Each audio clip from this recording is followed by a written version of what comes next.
अस्पतालों में एम्बुलेंस नहीं होता है, जब महिलाओं के साथ छेड़छाड़ होता है, जब पुलवामा पहलगाम जैसी घटना होती है, जब छात्र नौजवानों के साथ अत्याचार होता है, जब किसानों के साथ ऐसा बर्ताव बुरा होता है, तब आपको कहीं नहीं दिखाई दिया। प्रधानमंत्री की अगर संवेदना होती, प्रधानमंत्री के पास अगर जमीर होता, तो प्रधानमंत्री एक्शन लेते, उस वकील का लाइसेंस रद्द किया जाता। तो एक प्रधानमंत्री या गृह मंत्री के पास इतना टाइम नहीं है कि कम से कम उस पर एफआईआर दर्ज करवाए, तो क्या के लिए प्रधानमंत्री बने बैठे हैं भैया। आज जो है मनोवाद जो फैला है, मनोवाद कौन लोग हैं, इनके पास 60% लोग हैं। ये 60% लोग जो है, ये 60% लोग चाहते हैं कि जो है 85% का बेवकूफ बनाते रहो। ये हो क्या रहा है, क्या हो रहा है इस देश में। हरियाणा में डीआईजी दलित, आईपीएस डीआईजी साहब, आईपीएस डीआईजी साहब, सुसाइड का कैसे हुआ भाई। हाल ही में जिस तरीके से हरियाणा कैडर के आईपीएस अधिकारी वाई पूरण सिंह ने आत्महत्या की, सुसाइड नोट लिख करके छोड़ा और सुसाइड नोट में अपने सीनियर आईपीएस अधिकारियों पर आत्महत्या के लिए उकसाने का, मानसिक प्रताड़ना देने का आरोप लगाया। और जिस तरीके से पिछले दिनों रायबरेली में दलित युवक की हत्या की गई, सीजीआई गवाही पर जूता फेंका गया, उसके बाद लगातार ये सवाल उठ रहे हैं कि आखिरकार दलितों के अच्छे दिन कब आएंगे। इसी मुद्दे पर आज हम लोगों से बात करेंगे कि आखिर दलितों को सामाजिक सुरक्षा देने में मोदी सरकार फेल रही या पास रही। देश में जिस तरीके से आप देख रहे हैं इस समय जो वातावरण बन रहा है दलितों के खिलाफ, रायबरेली में हत्याकांड हो या फिर सीजीआई गवाही पर जूता फेंकने की घटना हो या फिर हरियाणा में आईपीएस अधिकारी द्वारा आत्महत्या का मामला, कैसे देखते हैं। देश के अधिकांशतः राज्यों में भारतीय जनता पार्टी की सरकार है। भारतीय जनता पार्टी के सुप्रीमो जयप्रकाश नड्डा जी को ये बात बतानी चाहिए। एनसीआरबी का डाटा है, नेशनल क्राइम ब्यूरो का जो डाटा है, जब आप उसको 2023 का डाटा, 24 और 25 का डाटा नहीं कह रहे हम, 2023 के डाटा के हिसाब से दलितों पर अपराध के मामले, महिलाओं पर अपराध के मामले कितने बढ़े हैं। और खास करके उत्तर प्रदेश नंबर 1 है, जो उत्तर प्रदेश का मुख्यमंत्री अपने को सनातन का मुखिया समझता है, जबकि उसका धर्म से कोई लेना देना नहीं है। अगर वो धार्मिक होता तो महिला सुरक्षा पर बात करता, वो स्वास्थ्य पर बात करता, वो स्कूलों बंद नहीं कर रहा होता, वो शराब खाने नहीं खोल रहा होता। हिंदू धर्म में मदिरापान वर्जित है। तो उत्तर प्रदेश के मुख्यमंत्री आदित्यनाथ ये बताएं कि हिंदू धर्म में कहाँ लिखा है कि स्कूल बंद करो और मैखाना खोलो, शराब खाना खोलो। हम उसी उत्तर प्रदेश को जब देखते हैं जहाँ भगवान राम और कृष्ण का जन्म हुआ, जहाँ देश के कई क्रांतिकारी योद्धा का जन्म हुआ, मंगल पांडे जैसे सरीखे लोगों का जन्म स्थान है, अब्दुल हमीद के बारे में आपने सुना होगा। तो ये बातें आंखों आंसुओं से भर आती है कि ये सत्ता में आते ही देश को किस दिशा में ले जा रहे हैं। जहां शिक्षा की बात होनी चाहिए, जहां स्वास्थ्य की बात होनी चाहिए, जहां रोजगार की बात होनी चाहिए, जहां महिला सुरक्षा की बात होनी चाहिए, आए दिन ऐसा कोई दिन नहीं है जिस दिन 5 से 10 महिलाओं के साथ अपराध नहीं होता है। और ये अपने आप को भगवा पहनकर जिस तरीके से रावण और कालनेमी ने किया, उसी तरीके का कुकृत्य कर रहे हैं और चुप और मौन हैं। पूरे देश में घूम घूम कर वो हिंदुत्व का पाठ पढ़ाते हैं और खुद चिराग तले अंधेरा है। ललितपुर में छात्रा के साथ चाकू के नोक पर किस तरीके से दरिंदगी हुई। कौशाम्बी में 40 किलोमीटर अंतिम यात्रा, 16 संस्कारों में अंतिम संस्कार एक संस्कार है। उस संस्कार में जब अंतिम क्रिया के लिए जब मृत शरीर को ले जाया जाता है तो वहां एम्बुलेंस की सुविधा नहीं होती है। 40 किलोमीटर मोटरसाइकिल पर बांध के ले जाया जा रहा होता है। उसी उत्तर प्रदेश में हमने देखा एक बुजुर्ग को, अपने दंपति को ठेला पर लेके जाते हुए। उसी उत्तर प्रदेश में हमने देखा कि अपनी बहन को मोटरसाइकिल पर लेकर जाते हुए जब वो मृत थी। तो कैसा उत्तर प्रदेश बना रहे हैं और कैसा ढिढोरा पीट रहे हैं। जितना आप विज्ञापनों में खर्च करते हैं, शायद अगर देश की समस्याओं पर खर्च किया होता तो आज देश में समस्याएं ना होती। ये सवाल पूछता है भारत और इन जालिमों पर थूकता है भारत। ये सवाल पूछा जाता है कि आप शासन सत्ता तो संभल नहीं रहा, ये भी मेरा, ये भी मेरा, ये भी मेरा, ये भी मेरा, सब स्टेट में घूम घूम कर आप दुष्प्रचार कर लोगों को दिग्भ्रमित करते हैं। ये हिंदू धर्म नहीं सिखाता है। हिंदू धर्म जिस चीज़ के लिए जाना जाता है आप उस पर काम कीजिए। आज वही उत्तर प्रदेश है जहां देवराहा बाबा अस्पताल में देखा होगा एक लाश पानी की टंकी में मिलता है। BHU में छात्रा के साथ क्या होता है, बनारस में स्नेहा कुशवाहा के साथ दरिंदगी होता है, उसके घर वालों को अंतिम क्रिया में शामिल नहीं होने दिया जाता है, उसका पोस्टमार्टम तक नहीं होता है। हाथरस में क्या हुआ, उन्नाव में क्या हुआ, और तो और रायबरेली में जिस महर्षि वाल्मीकि ने रामायण लिखी, उसी समाज के, वाल्मीकि समाज के एक व्यक्ति को हम बाबा के लोग हैं, अरे बाबा के लोग हैं तो आपको कानून हाथ में लेने की इजाजत किसने दी भाई? आप उसको मार मार कर मार दिए। तो ये सवाल तो बनता है। निश्चित तौर पर आपने हरियाणा के उन IPS अफसर की बात की, उसकी जांच होनी चाहिए, CBI जांच होनी चाहिए, CBI जांच होनी चाहिए उन कफ सिरप सप्लाई करने वाले लोगों का कि 40 सैंपल फेल होने के बावजूद राजस्थान की सरकार और मध्य प्रदेश की सरकार अनुमति कैसे देता है, किन किन लोगों के पास उसका हिस्सा पहुंचा, जिसके कारण इतनी मौतें हुई। मौतों का सौदागर जीवेश मिश्रा जब पकड़ा जाता है राजस्थान में, प्रधानमंत्री जी कुछ नहीं बोलते हैं। प्रधानमंत्री जी को जवाब देना होगा कि उस जीवेश मिश्रा का टिकट कब कटेगा, उस जीवेश मिश्रा को मंत्रिमंडल से कब हटाएंगे, उसे पार्टी की प्राथमिक सदस्यता कब रद्द करेंगे। यही सवाल है। सवाल यक्ष प्रश्न की तरह खड़ा है।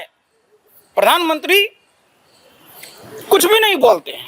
क्यों? महिलाओं का मौ नहीं बोलते हैं, बेरोजगारी का बौ नहीं बोलते हैं, स्वास्थ्य सेवा का 100 नहीं बोलते हैं, सरहद की सुरक्षा का 100 नहीं बोल पाते हैं, पहलगाम का, पुलवामा का आज तक इंसाफ नहीं मिला।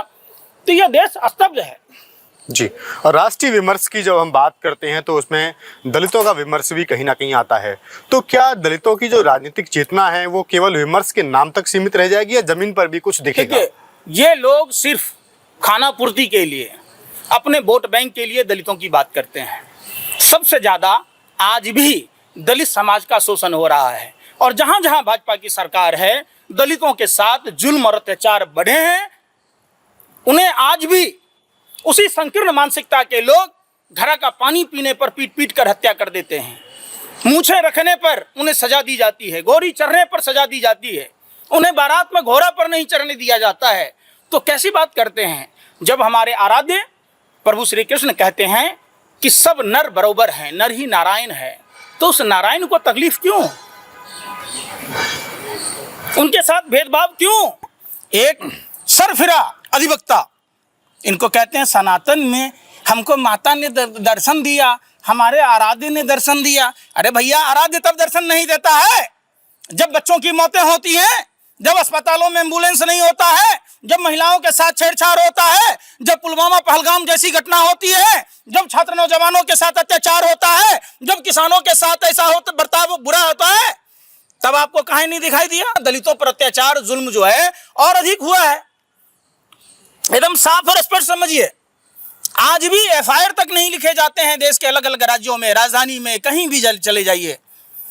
तो जो घटनाएं घटित हो रही है, प्रधानमंत्री की अगर संवेदना होती, प्रधानमंत्री के पास अगर जमीर होता तो प्रधानमंत्री एक्शन लेते, उस वकील का लाइसेंस रद्द किया जाता। तो एक प्रधानमंत्री, गृह मंत्री के पास इतना टाइम नहीं है कि कम से कम उस पर FIR दर्ज करवाए। तो क्या के लिए प्रधानमंत्री बने बैठे हैं भैया? दे दीजिए इस्तीफा, दे दीजिए देश को मुक्ति। आप क्या सिर्फ पार्टी के प्रचार के लिए हैं प्रधानमंत्री? क्या आप अपने पार्टी के विस्तार के लिए बैठे हैं? देश की जनता ने इसलिए चुना है क्या? 80,000 का मशरूम खाते रहिए, 20 लाख का सूट पहनते रहिए, 10 लाख का बूट, और बराबर झूठ पर झूठ बोलते रहिए। अरे कुछ तो सच बोल दीजिए। प्रधानमंत्री का 75 साल हो गया। सबसे बड़ा झूठ है कि 75 साल के बाद मार्गदर्शक मंडल में जाना चाहिए। सबसे बड़ा झूठ है 2 करोड़ युवाओं को रोजगार देना। बहुत हुआ महिलाओं पर अत्याचार, अब की बार भाजपा सरकार। बहुत हुआ किसानों पर अत्याचार, अब की बार भाजपा सरकार। बहुत हुआ किसानों पर अत्याचार, अब की बार भाजपा सरकार। ये सुन के तो प्रधानमंत्री के ऐसे झूठ और फ्रेम में पूरा देश स्तब्ध है, पूरा देश ठगा महसूस कर रहा है। प्रधानमंत्री अभी 9 साल से लूट रहे थे GST के नाम पर। बचत उत्सव मनाइए। अरे लोग शपथ उत्सव मना रहा है, लोग मातम मना रहा है कि जो प्रधानमंत्री के हाथ में बचत कराना था वो प्रधानमंत्री मोदी गब्बर सिंह टैक्स के द्वारा देश के लोगों को कंगाल बनाता रहा, देश के छोटे और लघु उद्योग को बर्बाद करता रहा, छोटे व्यापारियों की कमर तोड़ता रहा, लोग को महंगाई का मार देकर ऐसा कोई नहीं जिसको प्रधानमंत्री जी ने ठगने का काम नहीं किया। मनुवादी सिस्टम इस पे हावी हो चुका है हिंदुस्तान पे। 95% लोग जो हैं दलित को की जो हिस्सेदारी, दलित ही नहीं है, जाट हो, गुजर हो, मुसलमान हो, दलित हो, बिछड़ा हो, इनकी सबकी हिस्सेदारी जो है दिमाग को डाइवर्ट करके जो है हिंदू, मुस्लिम, कश्मीर, पाकिस्तान का दिमाग को डाइवर्ट करके उनकी हिस्सेदारी खा रहे हैं। अब आया दलितों की बात, 27% बाबा साहब ने, जो अम्बेडकर साहब ने संविधान बनाया था, तो संविधान 27% आरक्षण इन्होंने अपनी मर्जी से नहीं दिया था, इन्होंने अपनी मर्जी से 60 साल संघर्ष करी लोगों ने। वीपी सिंह ने जब जाके लागू कराया तो वीपी सिंह को लोग क्या नहीं कहा। देखिए, अपनी जाति के लिए तो हर इंसान जीता है, समाज के लिए, देश के लिए, दलित के लिए, बिछड़ों के लिए उसी को जाति कहते हैं। और हिंदू जो अच्छे लोग हैं, चाहे वो ऊंची जाति से क्यों ना हो, वो कभी जो है जातिवाद नहीं करते, समझे। वो तुम्हें पता है, ये हिंदू भी हमारे भाई हैं। वीपी सिंह ठाकुर नहीं थे क्या? वीपी सिंह ने ठाकुर होने के बाद गांधी क्या नाम है बनिए नहीं थे क्या? गांधी ने दलित के लिए काम किया, वीपी सिंह ने ठाकुर होने के बाद काम किया। तो मतलब मेरा कहने का ये, दलित जब भी कोई निकल करके आता है, दलितों की बात करता है, समाज की बात करता है या किसी की भी बात करता है, तो उसको मनवादी सिस्टम जो है कि ऐसे हर जगह घूमते फिरते हैं लोग कि वो जो है उसको कैच कर लेते हैं कि कौन आदमी दलितों के लिए काम कर रहा है, कौन बिछड़ों के लिए काम कर रहा है, कौन क्या ना मुसलमानों के, जाटों को, वो तुरंत उसके पर काटने शुरू करते हैं, चाहे वो डीएम हो, एसडीएम हो, आरओ हो, सीपी हो, डीसी हो, समझे। ये उसको जो है ना डाउन करने की कोशिश करते हैं। ऐसी इकरा हसन के साथ अभी हुआ, अभी हमारे जज साहब के साथ हुआ। इसलिए मैं ज़्यादा ना बोलता हूँ, आपसे मैं एक मैसेज देना चाहता हूँ, ये दलितों को जगाइए, बिछड़ों को जगाइए और मोदी जी को भगाइए। ये जो हिंदू मुस्लिम है भाईचारा है, इन्होंने ख़त्म कर दिया, समझे। आज क्या है बताइए, आज कहीं बैठ नहीं सकते। हम छोटे छोटे हुआ करते थे, मंदिर में खाना खाते थे, हम जाकर के बैठते थे, समझे। मंदिरों में क्या नाम है, ऐसी गूंजती थी आवाज़ उस वक्त, ऐसे मंदिर हुआ करते थे, लंबे मंदिर होते थे। हमारे कुटी बहादुरगढ़ के पास, बहादुरगढ़ के बाहर एक मंदिर है, कभी जाना वहाँ पर जाकर देखना। और आज भी ऐतिहासिक मंदिर है, उसमें हम खाना खाते थे, बैठ करके लंच करते थे, और उसमें बोलोगे भी तो इतनी आवाज़ आती थी, कोई पता नहीं हिंदू मुसलमान कुछ नहीं। लेकिन आज जो है मनोवाद जो फैला है, मनोवाद कौन लोग हैं, इनके पास 7% लोग हैं। ये 7% लोग जो है, ये 7% लोग चाहते हैं कि जो है 85% का बेवकूफ बनाते रहो। ये डरपोक कमजोर सरकार है, निकम्मी सरकार है। आप एक चीज बताइए, रायबरेली में जो हुआ आप देख सकते हैं? एज ए पत्रकार, एज ए ह्यूमन बीइंग आप देख सकते हैं उसको? नहीं देख सकते। देश का आदमी कोई देख सकता है? महिला, पुरुष, बुजुर्ग, बच्चा, कोई आदमी, कोई भी किसी भी जाति धर्म का उस वीडियो को देख सकता? और जो देखेगा उसकी आंखों में आंसू छलकेंगे, बिना आंखों में आंसू छलके वो नहीं रह सकता, क्योंकि इतनी वो किया गया है, मर्मरता पूर्वक वो किया गया है, इतनी हालत खराब की गई कि क्या वो दलित है, इंसान नहीं है। अरे जानवर के साथ भी ऐसा सलूक नहीं किया जाता है जिस तरह से एक युवक के साथ किया गया। क्या उसका कसूर है भाई? क्या कसूर है उसका? क्या किया उसने? और तुम गुंडे, तुम्हारा राम राज्य कि गुंडा राज बोला जाए? इसको गुंडा राज्य किया जाएगा। गुंडा राज्य है और गुंडा राज है। मैं तो ये बोलूंगा, ये एक दलित को क्यों मारा गया है? इस तरह से करते हो कौन? ये है राज, ये है शासन। राम राज के लोगों को भ्रम में डालते हो हैं?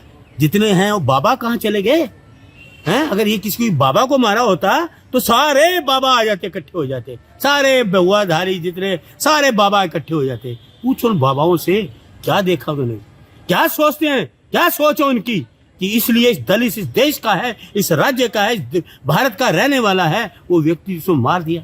बच्चे, उसके पिता, बुजुर्ग क्या सोचते होंगे? उनके कांधों का जो है बोझ, वो वही हल्का थोड़ी हुआ, बोझ बढ़ गया। क्या हुआ? कभी तक वो पकड़े भी गए कि नहीं पकड़े गए? ये तो पकड़ना चाहिए ना तुरंत। राहुल जी ने फोन किया, सब कुछ, मगर राहुल जी का जो नाम लोगे लेकिन तुम उसको मार दोगे, इससे पता लगता है आप गुंडे हो, गुंडा राज करते हो। इसलिए लोग चाहते हैं, राहुल गांधी जी को चाहते हैं, राहुल जी को पूछते हैं लोग, देश के लोग चाहते हैं, 140 करोड़ लोग चाहते हैं। तो आप क्या है? हाँ चलो ये घटना दे छोड़िए, आप दोस्त देख लीजिए डीआईजी, ये हो क्या रहा है? क्या हो रहा है इस देश में? हरियाणा में डीआईजी दलित, आईपीएस डीआईजी साहब, आईपीएस डीआईजी साहब सुसाइड का कैसे हुआ भाई? एक उनकी धर्म पत्नी वो न्याय मांग रही है कि मैं पोस्टमार्टम नहीं होने दूंगी। क्यों भाई? एक डीआईजी रैंक का आदमी आईपीएस वो सुरक्षित नहीं, एक आम आदमी दलित व्यक्ति रायबरेली में वो सुरक्षित नहीं। बताइए, उसके बाद आप आइए संविधान के, हमारे संविधान के न्यायाधीश, इस भारत के न्यायाधीश हमारे गवई साहब, लोकतंत्र की बचाने वाले, संविधान को बचाने वाले, संविधान की बुनियाद पर चलने वाले लोग, उनके यहाँ एक घुसपैठिया। बताइए गृह मंत्री जी, घुसपैठिया घुस गया, मैं तो घुसपैठिया नहीं आतंकवादी कहूंगा, आतंकवादी घुस गया, आतंकवादी इस देश के मुख्य न्यायाधीश के कमरे में। कमाल है, ये तुम्हारी सुरक्षा है, ये तुम्हारी इंटेलिजेंस भी फेल, सुरक्षा भी फेल। आप गृह मंत्री जी, आपके घर देखो, उनका घर जाके गृह मंत्री का 1 मील तक बैरिकेड लगे हुए हैं, 1 मील तक बैरिकेड लगा हुआ है, इनके आसपास कोई जा नहीं सकता, क्योंकि ये पॉपुलर नहीं है, लोग इनको नहीं चाहते, डरपोक हैं, कमजोर हैं, क्योंकि इनके जो काम किए हैं उससे डर है इनको।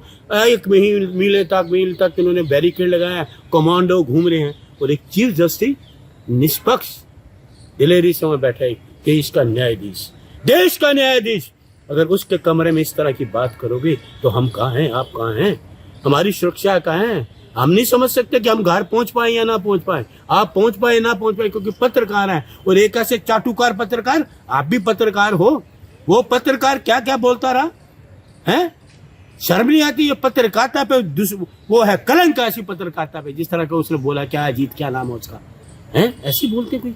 एक न्यायाधीश हैं, पढ़े लिखे, आपसे ज्यादा पढ़े लिखे हैं, ला जानते हैं, कानून जानते हैं, देश के कानून के हिसाब से चलते हैं, और आप इस तरह के उनको घुसपैठ कर डरा रहे हो, धमका रहे हो। क्या कोई चीज डरने वाले हैं? मैंने जब जो बने थे ना न्यायाधीश जी, तो मैंने उनकी शपथ देखी थी, उनकी माता श्री का बयान, कि ये डरने वाले नहीं है भाई साहब, इनको कुछ चाहिए नहीं, लालच नहीं, डरने वाले नहीं है, जो डिसीजन देते हैं दमदार देते हैं। तो मैं सलूट करता हूँ गवई साहब को। पूरा देश गवई साहब आपके साथ है, पूरा देश आपके साथ खड़ा है। 140 करोड़, उसमें क्या महिलाएं, क्या पुरुष, क्या नौजवान, क्या युवतियां, क्या देश के बच्चे भी आपसे प्यार करते हैं।